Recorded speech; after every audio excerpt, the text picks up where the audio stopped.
తాకట్లో ఉన్న మీ బంగారాన్ని విడిపించి ఆ రోజు ఆన్లైన్ రేటుకి కొంటాం. Sharma gold company.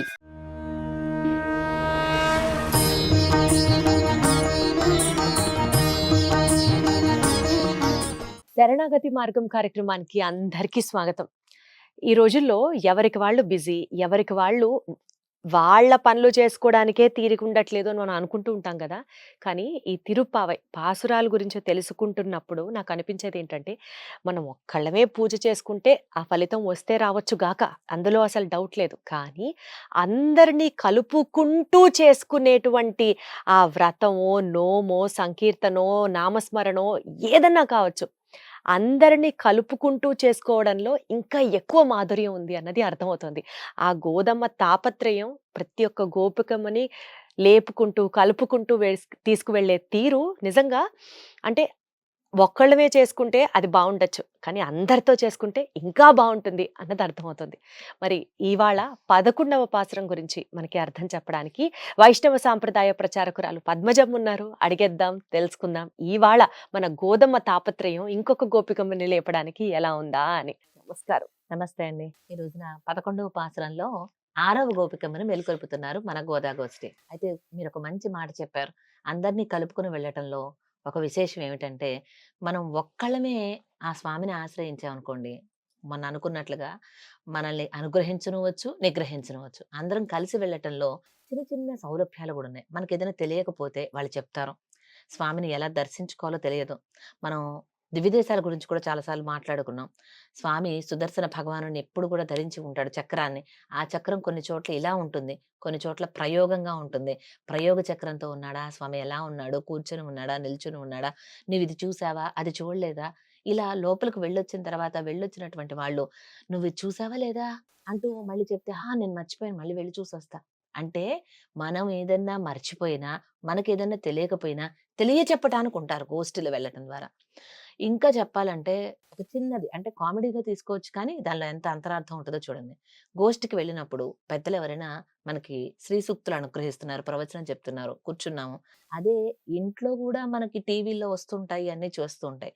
కానీ చూస్తూ చూస్తూ నిద్రపోయేటువంటి ఒక ఇది చాలా మందిలో కనిపిస్తుంటుంది. పొద్దున్నే లెగుస్తారు కదా, ఆ ప్రవచనం వింటూ ఉంటూ ఎవరింట్లో వాళ్ళం విన్నామనుకోండి, నిద్రపోయే అవకాశం. అదే గోష్ఠిలో ఉన్నామనుకోండి, పడుకున్నావేంటి, మంచి పాయింట్ వచ్చింది, లే లే లే లే లే అంటూ పక్కన వాళ్ళు లేపుతూ ఎప్పుడైనా ఉంటారు. అంతే. గోష్ఠిగా ఆలకించటంలో వచ్చేది అదే ప్రవచనం. లైవ్ లోనూ వస్తుంది. అలాగే మీరు నేరుగా కూడా దగ్గరకు ఉన్నటువంటి కోవెలకు వెళ్లి చూడొచ్చు. ఉదాహరణకి పద్మజ రామానుజదాసి నా ఛానలే తీసుకోండి. నేను అక్కడ మంచిర్యాలలో చెప్తున్నాను, అక్కడ చెప్తున్నాను. మీరు అదే ప్రవచనం కావాలంటే యూట్యూబ్‌లోనూ చూడొచ్చు. యూట్యూబ్‌లో చూస్తూ చూస్తూ మీరు నిద్రపోతే మేలుకొల్పే వాళ్ళు కూడా ఉంటారు. ఇక్కడికొస్తే చక్కగా ఆ విశేషం, ఇది చూసావా ఇంకా బావుంది, అది చూసావా ఆ రోజున అలా చెప్పారు, నిన్నేం చెప్పారు ఇంతకీ, నిన్నేం నామం, ఇలా కొంత డిస్కషను ద్వారా ఏమవుతుందంటే, కలిసి చెప్పుకోవటం ద్వారా మనసుకి మరింతగా ఆ యొక్క వైభవం చేరుతుంది, అవును, అవగతం అవును, అవుతుంది, అవును. హృదయగతం అవుతుంది. అదే ఈ పాసురాల రూపంలో గోదమ్మ చెప్పింది మనకి. చెప్పింది. అందుకోసం గోష్ఠిగా వెళ్ళాలి. అలా ఈనాడు తమ గోష్ఠిలో కలుపుకోవడం కోసం 6వ గోపికను మేలుకొలుపుతున్నారు. ఈనాటి గోపిక చాలా ఐశ్వర్యవంతురాలైనటువంటి గోపిక. 9వ పాసురలో గోపిక మణులతో నిర్మించినటువంటి భవనంలో ఉంది. ఈనాటి గోపిక యొక్క సోదరుడు ఎన్ని ఆవులున్నాయో ఆయన దగ్గర, ఎంత గోసంపద ఉందో, అటువంటి సమృద్ధి అయినటువంటి ఐశ్వర్యం పైకి ఐశ్వర్యంగా కనిపిస్తుంది. ఐశ్వర్యం అంటే సేవ చేసుకునేటువంటి భాగ్యం. భగవంతునికి ఈ ఆవులన్నిటి నుంచి తీసిన పాలు వాళ్ళు ఏం చేసుకుంటారండి? అమ్ముకోవడానికి కాదు, సర్వం కృష్ణయ్యకి సమర్పించడం కోసం. కాబట్టి వీళ్ళెప్పుడు కూడా ఆ స్వామి సేవలో ఉంటున్నారు అనటానికి ప్రతీకయే ఈ ఐశ్వర్యం అని చెప్పొచ్చు. అటువంటి గొప్ప ఐశ్వర్యవంతుడైనటువంటి సోదరిని మేల్కొలుపుతున్నారు ఈరోజు పాసురంలో. ముందుగా పాసురాన్ని అనుసంధానం చేద్దాం. கத்து கரவை கணங்கள் பல கறந்து செத்தார் திரளழிய சென்று செருச் செய்யும் கொத்தும் ஒன்றில்லாத கோவலர்தும் பொற்கொடியே பொத்தரவல் குலுப்பனமேலே போதராய் சுத்தத்தோழிமார் எல்லாரும் வந்து நென்மொத்தம் புகுந்து முகில் வண்ணன் பெயர் பாடா சித்தாதே பேசாதே செல்வ பெண்டாட்டி நீ எத்த குறுங்கும் பொருளேலோ ரெம்பாவாய் ఆండాళ్ తిరువడిగళే శరణం. నేటి గోపబాలిక ఐశ్వర్యవంతురాలే కాదు, గొప్ప సౌందర్యవంతురాలు కూడా, సౌందర్యవతి. ఎలా అంటే శ్రీకృష్ణ పరమాత్మకి తుల్యశీల వయోవృత్తాం తుల్యాభిచన లక్షణం అన్నట్లుగా అన్నింటికి తగినటువంటి గోపబాలిక అనమాట. కృష్ణయ్యతో సమానమైన అందం గలది, కృష్ణయ్యతో సమానమైన ఐశ్వర్యం గలది, అటువంటి గోపబాలికని మేలుకొలుపుతున్నారు. ముందుగా వారి యొక్క గో సంపదన గురించి వర్ణిస్తున్నారు. ఆమె సోదరుడు అంటే వారికి ఎన్ని గోవులు ఉండేవంటే, కొన్ని గోవులండి దూడలకి జన్మనిచ్చినాయి, కానీ ఇంకా దూడల్లాగా ఉన్నాయి, అంత లేతగా ఉన్నాయి అన్నమాట. అలాగే లేతగా ఉన్నటువంటి దూడలు కూడా పెద్ద పెద్ద ఆకారంతో ఉన్నాయి, అంటే సమృద్ధిగా పుష్టిగా ఉన్నాయన్నమాట. ఆ గోవులన్నీ కూడా డొక్కలు ఎండుకుపోయినట్లుగా అట్లా లేవు, చక్కగా పుష్టిగా ఉన్నాయి. ఎప్పుడు పుష్టిగా ఉంటాయి? వీళ్ళు బాగా దాణా పెడితేనే కదా, గ్రాసం అంతా బాగా ఇస్తేనే కదా. అంటే అంత సమృద్ధిగా ఉన్నటువంటి అనేక ఆలమందలు కలిగినటువంటి వాళ్ళు. అలాగే ఎటువంటి దోషం అంటనటువంటి వంశం వీరిది అనటం ద్వారా, నీ వంశమేమో ఏ దోషం అంటున్నటువంటి వంశము, మీ అన్న అంత చక్కగా గొప్పవాడైతే నువ్వేమిటి పడుకున్నావు, మమ్మల్ని వచ్చి మేల్కొలుపుతానని చెప్పి నువ్వు ఇంకా నిద్రిస్తున్నావేంటి మాతో కలవకుండా, ఇది నీకు దోషం అవుతుంది సుమా అంటూ ఇండైరెక్ట్ గా హెచ్చరించటం. నీ వంశం ఏ దోషం లేదు అనటం ద్వారా. ఏ దోషం లేదు అంటే ఏమిటంటే, వీళ్ళు గోపబాలురే అయినప్పటికీ ఇన్ని గోవుల్ని మెయింటైన్ చేయాలంటే గొప్ప శక్తి సామర్థ్యాలు కూడా ఉండాలి కదండి. అదే సమయంలో వీళ్ళంతటి వీళ్ళు ఎవరి మీదకి యుద్ధానికి వెళ్ళరు, కానీ ఎవరైనా కృష్ణయ్యకి ఏదన్నా కీడు తలపెట్టడానికి వస్తే మాత్రం అస్సలు ఏమాత్రం ఎవ్వరు తగ్గరు. ఉపేక్షించరు, వెంటనే ఇంకా వాళ్ళ మీదకి వెళ్ళిపోతారు యుద్ధానికి. అటువంటి వాళ్ళు అలా వెళ్ళటం ద్వారా వాళ్ళ కోసం వాళ్ళేం యుద్ధం చేయటంలా, కృష్ణయ్య కోసమే చేస్తున్నారు కాబట్టి దాని ద్వారా వాళ్ళకి ఏం దోషం అంటదు. అలా పరుల కోసం అని చెప్పి ఇంత చక్కగా మీ సోదరుడు ఉంటే, నువ్వు మా కోసం ఉండాలిగా, నువ్వు ఇంకా నిద్రిస్తున్నావేంటి, నువ్వు లేచి మాతో కలిస్తే నీ కోసమన్నా కృష్ణయ్య తొందరగా వచ్చేస్తాడు. కాబట్టి లేచి రావమ్మా, నేను ఇంతగా పలుకుతున్నా, ఇంతగా పిలుస్తున్నా ఉలకడం లేదు, పలకడం లేదేంటి, సిత్తాదే పేసాదే అని అంటున్నారు. మాట్లాడకుండా అలా పడుకుని ఉంటే ఎలాగమ్మా, లేచి రావమ్మా ఓ ఐశ్వర్యవంతురాలా అనటం ద్వారా, నీ దగ్గర ఎంత గొప్ప ఐశ్వర్యం, ఎంత గొప్ప అందగతివి, నీ అందం చూసి ఆ కృష్ణయ్యే నిన్ను మోహించి నీ దగ్గరకు వస్తాడు, అందుకని ఆయనే వస్తాడులే అని ఊరుకున్నావేమో, కానీ మా కోసం లేచి మాతో పాటు రావమ్మా అని అంటున్నారు. అలాగే నేటి గోపిక యొక్క సౌందర్యాన్ని కూడా వర్ణిస్తున్నారు. ఏమని? ఈమె యొక్క నడుము సౌందర్యాన్ని చెప్తున్నారు. అలాగే నితంబ ప్రదేశం యొక్క సౌందర్యాన్ని చెప్తున్నారు. ఎంత అద్భుతంగా ఉందంటే, ఒక పాము పుట్టలోకి వెళ్ళటానికి ముందు తన శరీరాన్ని కుచింప చేసుకుంటుంది. లోపలికి ఇలాగా ఆ ఆ రంధ్రంలో నుంచి లోపలికి వెళ్ళాలి కదా, పుట్ట రంధ్రంలో నుంచి. అందుకని తన శరీరాన్ని మొత్తాన్ని కుచింపు చేసుకొని లోపలికి వెళ్ళిపోయిన తర్వాత ఒక్కసారి విదిలించుకొని పడగ విప్పుద్ది లోపల. ఎందుకంటే బయట పడగ విప్పితే తనను ఈ మనుషులు ఏదైనా చేయవచ్చనే ఉద్దేశంతో జర జర జర జర పాక్కుంటూ లోపలికి వెళ్ళిపోయి, ఇంకా లోపల తన పూర్తి సంరక్షణగా ఉన్నానని భావించాక పడగ విప్పుతుంది. ఆ పడగ విప్పినప్పుడు నిగనిగలాడుతూ ఉంటుంది. అటువంటి నితంబ ప్రదేశం నడుము కింది భాగం ఈ గోపికమ్మదనమాట. ఇలా అబ్బా అనటం ఎలా ద్వారా పోల్చారు అసలు. అసలు ఎంత గొప్ప వర్ణన చూసారా?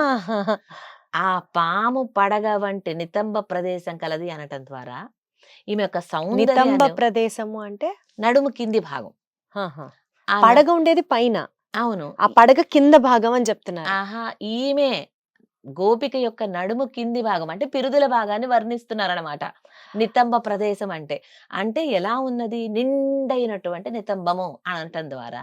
చూడండి, ఒక అమ్మాయి అందంగా ఉండడానికి మనకి సాధారణంగా ఏవో కొలతలు చెప్పుకుంటూ ఉంటారు. ఉమ్. ఇలాంటి ఒక వర్ణన చేయడం లేదు ఇప్పుడు. ఎక్కడా వినలేదు అసలు. గోపిక మన గోదమ్మ ఏం చెప్తున్నారంటే, అంతరార్థం గ్రహించుకోవాలి మనం. ఒక అమ్మాయి వక్షోజ సౌందర్యం బాగుంది అని అంటే గోపికమ్మ గురించి గోదమ్మ మామూలు లౌకికమైన అందం గురించి చెప్పదు. అంటే ఆమెలో పరభక్తి పరజ్ఞానం అనేటువంటి భగవంతుని పరంగా ఉండేటువంటి భక్తి ఉన్నతంగా ఉంది, చాలా గొప్పగా ఉంది. అలాగే నడుము భాగం సన్నగా ఉంది అని అంటే ఏమిటి అర్థం అంటే, పై భాగం కింద భాగం వేరు చేస్తుంది అన్నట్లుగా సన్నని నడుము అని చెప్తుంది గోపిక. కొంతమంది గోపికల యొక్క సౌందర్యం, నడుము సౌందర్యం అంటే ఏమిటి, భగవంతుడి కంటే వేరైనటువంటి ఇతర విషయాల పట్ల పరిపూర్ణ వైరాగ్యం. భగవంతుడు తప్ప వేరే వేరే ధ్యాస ఏమీ ఆమెకి లేదు. పట్టదు. అంటే మిగిలిన విషయాల్లో ఆమె ఉన్నా లేనట్లుగానే ఉంటుంది. అది ఆమె నడుము సౌందర్యాన్ని సూచిస్తున్నట్లుగా చెప్తారు. ఆమెలో ఉండే వైరాగ్యాన్ని సూచిస్తూ నడుము సౌందర్యం. పై అర్థం తీసుకోకూడదు. అందుకే తిరుప్పావై కేవలం పాటలుగా కనిపించిన విశేషమైన అర్థాన్ని పెద్దల ద్వారా గ్రహించాలి. అలాగే నితంబ ప్రదేశం గొప్పది అనటం ద్వారా అది కూడా ఆమెలో ఉండేటువంటి పరభక్తిని గురించి సూచిస్తున్నారు. అలా ఆమెలో ఉండేటువంటి భగవంతుడి మీద ఉండేటువంటి భక్తి, ఆ జ్ఞానము, ఆ వైరాగ్యము, భక్తి జ్ఞాన వైరాగ్యాలనే ఆమె యొక్క రూపంగా సూచిస్తూ చెప్తున్నారు ఇక్కడ. అటువంటి గొప్ప భక్తి జ్ఞాన వైరాగ్యాలు కలిగి ఉన్నావు. నీవు లేచి మాతోటి కూడవమ్మా, అందరం కలిసి ఆ స్వామిని ఆశ్రయిద్దాము. అందరం చుట్టాలైనటువంటి వాళ్ళందరం కూడా నీ ముంగిటికి వచ్చామమ్మా. చుట్టాలు లేదు, స్నేహితులు లేదు, అందరం నీ దగ్గరకు వచ్చాం. మొత్తం ఇవాళ రేపల్లిలో ఉన్నటువంటి 5 లక్షల మంది నీ ముంగిట ఉన్నాం. అందరూ వచ్చారు. కావాలంటే చూడు, నువ్వే వచ్చి బయటకు వచ్చి. అలాగే ఇంకా పడుకుంటే ఎలాగా, ఆ ముఖిల్వన్న నీలమేఘ శ్యామని కీర్తించడానికి అందరం కలిసి వెళదాం రావమ్మా అంటూ ఈ రోజున ముగిల్వಣ್ಣన్ అనటం ద్వారా నీలమేఘ శ్యామ అనే ఒక నామాన్ని మనకు అనుగ్రహించింది గోదమ్మ. ఆ స్వామి నామాన్ని కీర్తిస్తూ వెళదాం రావమ్మా అంటూ పిలుస్తుంది. నీలమేఘ శ్యామ. నీలమేఘ శ్యామ అంటూ కీర్తిద్దాం, లేచి రామ్మ అంటూ నేటి 11వ పాసరంలో 6వ గోపికను మేల్కొలిపి తమలో చేర్చుకుంటున్నారు మన గోదాగోష్ఠి. వైరాగ్యం అంటే సహజంగా మనం ఏదో అనుకుంటూ ఉంటాం, అబ్బా వీటికి చిన్న వయసులోనే వైరాగ్యం ఆ. వచ్చింది అని. కానీ ఆ వైరాగ్యాన్ని కూడా అందానికి ఒక కొలమానంతో, అంటే వైరాగ్యం ఇక్కడ ఇహలోక వస్తువుల మీద వైరాగ్యం, స్వామి పట్ల ఉన్న ప్రేమని, ఇహలోక వస్తువుల మీద ఉన్న వైరాగ్యాన్ని ఆడ మనిషి యొక్క అందానికి, స్త్రీ యొక్క సౌందర్యానికి మేళవించి చెప్పింది. అబ్బబ్బబ్బబ్బబ్బ, అసలు ఆవిడ ఆలోచన, ఆవిడ అసలు ఇంత చెప్పిన గోదాదేవి వయసు ఎంతో తెలుసా? చిన్న పిల్ల. 5 సంవత్సరాల వయసులో అనుగ్రహించింది గోదాదేవి. మనకి పిల్లలకి ఈ రోజుల్లో అన్ని రకాలు పెట్టేస్తున్నామేమో, నాలుక మందగించేసి సరిగా మాట కూడా రావడంలా, నత్తిగా మాట్లాడుతూ ఉంటారు. మాట కూడా స్పష్టత రానటువంటి చిన్న వయసులో భగవంతుడిని గురించి ఎంత అద్భుతంగా కీర్తించింది చూసారా పాటల రూపంలో గోదాదేవి. ఎగ్జాక్ట్లీ అది ఆమెలో ఉండేటువంటి గొప్ప భక్తి. అందుకనే గొప్ప జ్ఞానం. సాక్షాత్తు ఆవిడ భూదేవి అంశయే అవతారం గోదాదేవిగా గోదాదేవి. ఈ భూమి మీదకి వచ్చి అవతరించింది. అందుకనే ఆవిడకి 5 సంవత్సరాల్లోనే ఇంత మాయ, ఇంత జ్ఞాన సంపద, ఇంత అద్భుతంగా ఇట్లాంటి పాసురాలని ఆవిడ కూడా చెప్పడం జరిగింది. అలాంటివి ఇవాళ మేము కూడా తెలుసుకుంటున్నాం మీ చలవ వల్ల. ధన్యవాదాలు. ఆండాళ్ తిరువడిగలే శరణం. సర్వం శ్రీకృష్ణార్పణమస్తు.